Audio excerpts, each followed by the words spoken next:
Hai, apa kabar? Hari ini semoga kita semua baik-baik saja ya. Dengan nama Tuhan yang Maha Pengasih, lagi Maha Penyayang, dan Maha Pemurah. Kita mulai pelajaran kali ini, cara membaca Al-Quran. Al-Quran. Sebelum membaca Al-Quran, pertama kita harus tahu cara membaca huruf hijaiyah. Hijaiyah. Huruf hijaiyah itu sama dengan seperti alfabet A, B, C sampai Z. A, B, C sampai Z. Campur-campur jadinya.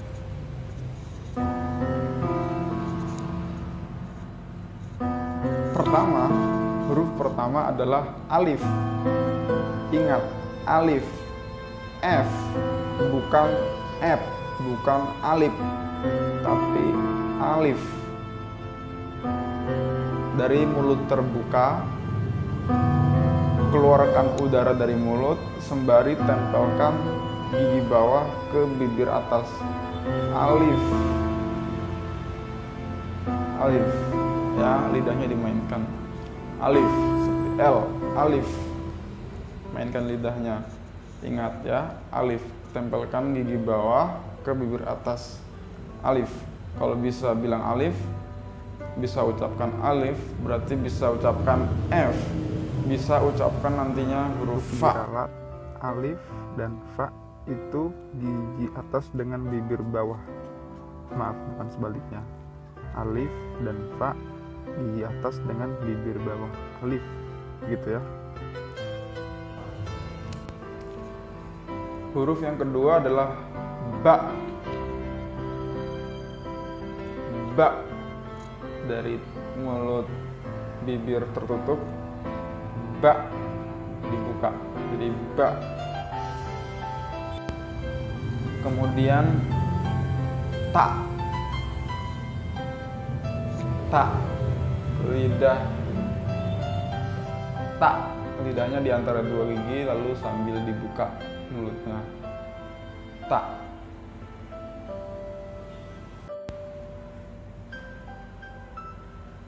Kemudian ta. Kalau tadi ta itu lidahnya di antara dua gigi tapi agak masuk lidahnya. Sekarang ta, lidahnya agak dikeluarkan. Ta di antara dua gigi tapi lidahnya tetap agak dikeluarkan sambil dibuka mulutnya sambil keluarkan udara. Fa. Ya, lidahnya di antara dua gigi. Fa. Kemudian jim. Jim. Seperti ucapkan jam. Jadi ini jim.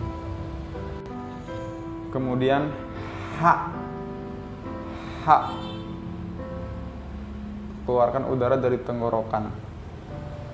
Bersih. Ha. Gitu, seperti itu. Ha. Buka saja mulutnya. Ha. Kalau tadi ha, sekarang kho. Tadi keluarkan udara dari tenggorokan, bersih, ha. Kalau sekarang kho, keluarkan suara dari tenggorokan seperti buang reak. Kho. Kho. Ya. Kemudian dal. Dal. Ya, dal. Seperti bilang sandal. Dal. Lalu zal. Hampir sama seperti tekniknya hampir sama seperti sa. Jadi zal, lidahnya agak dikeluarkan di antara dua gigi sambil dibuka mulutnya. Zal. Kemudian lidah dari di antara dua gigi sambil dibuka mulutnya, lidahnya ke mulut bagian atas. Zal. Ya, seperti gabungan tadi ta sama L. Zal. Jadi zal, bukan zal. Ya, kalau zal itu giginya tertutup rapat seperti huruf Z, tapi salah. Yang benar adalah zal. Lidahnya di antara dua gigi, lalu lidahnya ke mulut bagian atas. Zal. Kemudian ro, lidahnya dari atas mulut bagian atas, digetarkan, ro. Nah, sekarang baru za. Beda zal, beda za. Kalau orang Betawi, kebanyakan teman-teman saya bilang zal itu za, kemudian za itu z. Salah, yang benar zal adalah tetap zal. Lidahnya dari di antara dua gigi seperti ta. Kemudian habis ro itu baru za seperti huruf Z. Za. Z, za. Kalau Z itu mulutnya tertutup, sekarang kalau za dibuka mulutnya. Kemudian sin. Ya, maksud saya sin.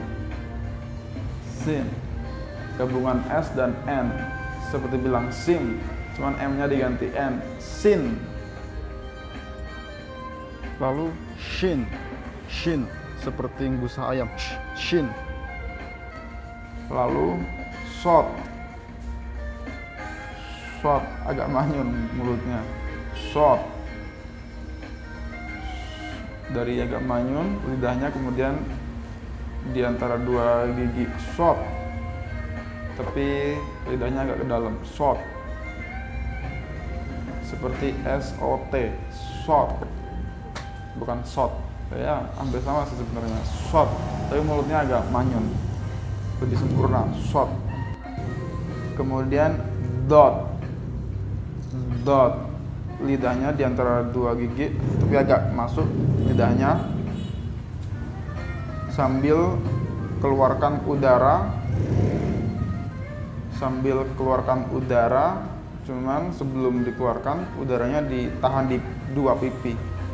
Dot. Ya, dot atau do sama saja. Dot atau do. Ingat ya, do, bukan do, bukan ridho, tapi do. Kalau cuman do, berarti kamu belum menahan udara di dua pipi. Jadi pipinya agak gembul. Do ya, gembul sementara. Langsung dikeluarkan udaranya. Do. Kemudian to, agak manyun, lidahnya dari bagian belakang gigi atas. To, mulutnya dibuka. Ya, to. Lalu zo, bukan zo ya. Zo, kalau zo nanti zong. Yang benar adalah zo. Lidahnya di antara dua gigi agak dikeluarkan, agak mengerucut, agak manyun mulutnya. Zo. Nah. Kemudian ain. Suaranya dari tenggorokan. Ain.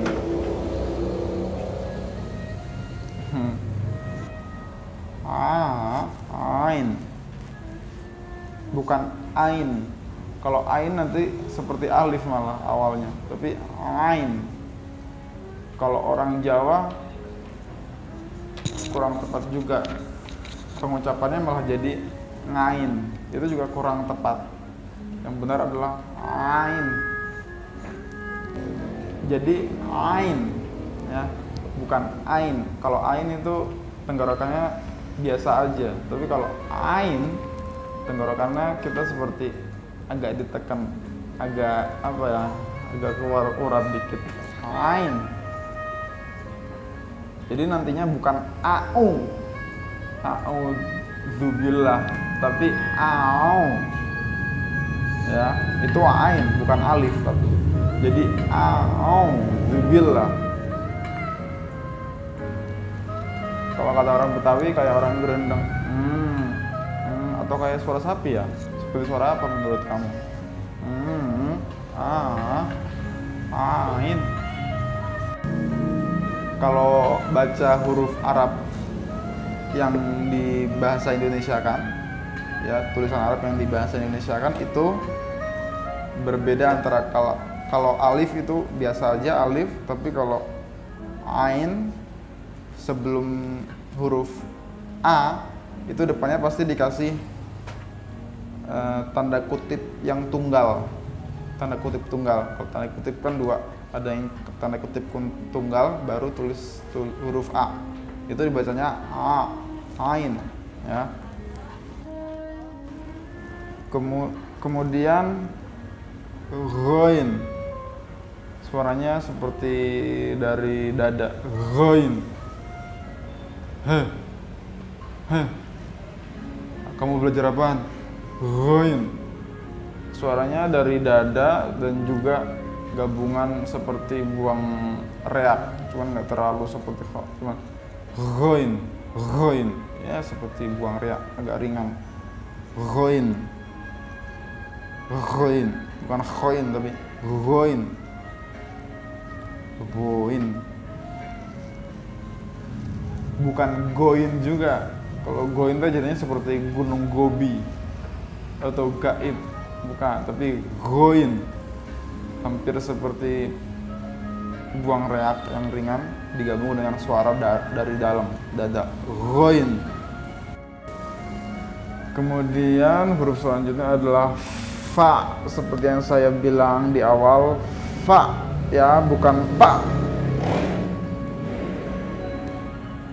Jadi fa, alif, fa. Kalau sekarang fa itu dari giginya dirapetin, ditempelin di bibir atas sambil dibuka. Jadi kebalikan dari alif. Kalau alif dari mulut terbuka ditutup, kalau fa dari mulut tertutup dibuka sambil keluarkan udara. Fa, bukan pa. Kemudian qaf, suaranya dari tenggorokan. Qaf. Awalnya tenggorokannya seperti ditutup, kemudian dibuka. Qaf, bukan qaf, beda lagi, tapi qaf. Seperti kamu bilang cloning, ya itu kan tenggorokannya seperti ditutup dulu kemudian dibuka. Cuman ini agak ditebelkan. Qaf. Baru sekarang kaf, seperti kakak,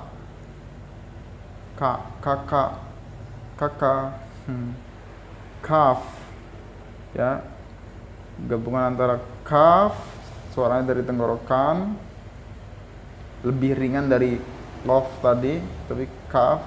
Kalau qaf itu bunyinya mulutnya sambil agak manyun. Kalau kaf itu biasa aja mulutnya dibuka, ya, nggak pakai manyun. Kaf, ujungnya fa, ingat, bukan kaf, nanti jadinya ikan kakap ya, tapi kaf. Ingat, masih ingat, alif dan fa, bibir atas tempelkan gigi bawah. F. Kemudian lam,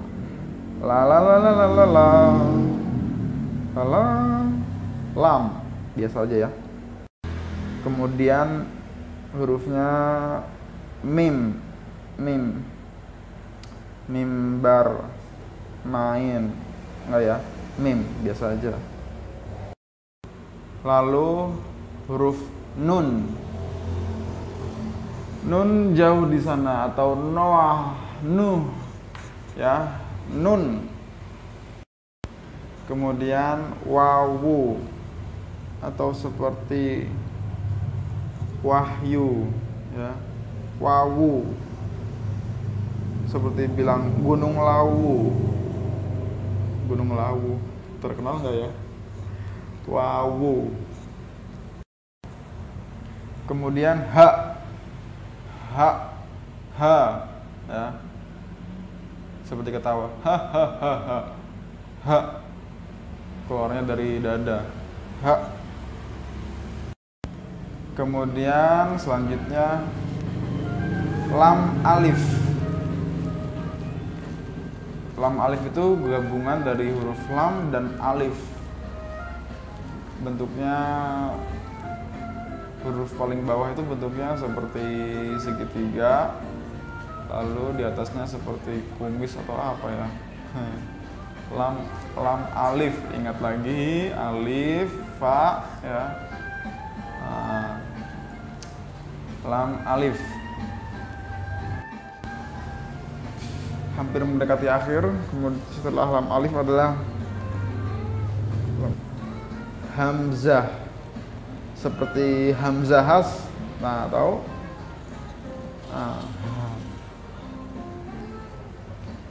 Hamzah, hamzah. Dan terakhir ya. Ya, baiklah, ya. Nah, itu tadi cara membaca huruf hijaiyah. Poin-poin penting dalam membaca huruf hijaiyah dan akan berakibat ke huruf pembacaan dalam Al-Quran.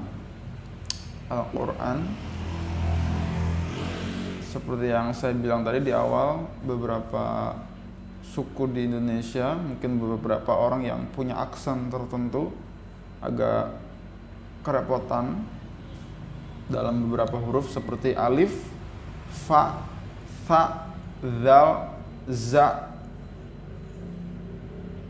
Ya. Jadi alif, kita ulang dari awal. Alif, lidahnya, ini pengulangan ringkasan yang paling penting sekali dalam membaca Al-Quran. Alif dan fa, lam alif, waktu itu seperti pengucapan huruf F akhirnya, ya. Akhirnya seperti F, bukan F. Ya, siapa bilang orang Sunda tidak bisa ucapkan F, itu fitnah. Ya, itu lelucon yang berlebihan. Jadi F, alif, lidah, bibir atas tempelkan gigi bawah, alif. Dan kalau fa sebaliknya, fa, mulutnya dibuka, tempelkan dulu baru dibuka. Kemudian ada tha, lidahnya di antara dua gigi sambil dibuka mulutnya, tha. Lidahnya agak dikeluarkan, ya, tha. Kemudian zal, hampir sama seperti tha, cuman kalau zal itu akhirnya seperti huruf L, zal. Kemudian yang penting juga adalah za, bukan z. Ya, bukan Zain Malik, lain lagi itu, tapi za. Kemudian juga zo, bukan zo. Zo, manyun mulutnya, zo. Kemudian juga ada dot atau do, bukan do, ya, tapi dot. Pipinya, kedua pipi diisi udara dulu baru dikeluarkan jadi dot, bukan cuman do. Kalau do nggak ada udaranya pipinya, berarti ingat dot. Sekali lagi, ralat untuk alif dan fa itu gigi atas dengan bibir bawah ditempelkan, alif. Baiklah, semoga pembelajaran ini nih berguna ya, dan bisa semakin khusyuk sholatnya, semakin bisa meresapi arti dan makna dari Al-Quran. Ingat, Al-Quran sebagai penutup, Al-Quran itu bukan cuma milik umat muslim, bukan cuma milik orang Islam, tapi juga milik seluruh umat manusia, seluruh umat manusia yang dilahirkan di bumi ini. Karena Al-Quran adalah panduan hidup, pedoman hidup manusia. Dan dari Al-Quran lah tercipta yang namanya pesawat terbang, terinspirasi dari Al-Quran. Ya betul, terinspirasi dari burung, tapi juga terinspirasi dari Al-Quran juga. Kenapa coba? Dari mana? Yaitu cerita tentang Isra Mi'raj Nabi Muhammad. Bagaimana bisa zaman dulu orang dari Makkah ke Palestina lalu naik ke atas bolak-balik dalam waktu semalam saja. Nah, itu cerita menginspirasi sekali, dan juga mengajarkan manusia caranya berdagang ya. Karena itulah Al-Quran tidak pernah ketinggalan zaman. Cuman orang-orangnya aja, cuman kita ini aja yang ketinggalan zaman. Al-Quran nggak pernah ketinggalan zaman. Baiklah, kita tutup juga dengan segala puji bagi Tuhan yang mempertemukan kamu dengan saya atas pelajaran kali ini. Dan kita tutup dengan sebagai penutup, kita doakan orang tua kita, guru-guru kita, dan para pahlawan. Kita doakan jasa-jasa para pahlawan yang sudah benar-benar tega meninggalkan dompet kita, meninggalkan rekening kita. Mudah-mudahan para pahlawan segera lagi bergabung dalam kehidupan kita, berjuang menghadapi hari-hari yang semakin modern ini, yang semakin tidak murah ini. Dan kembali lagi bersama kita ke dompet kita, ke rekening kita. Amin. Terima kasih.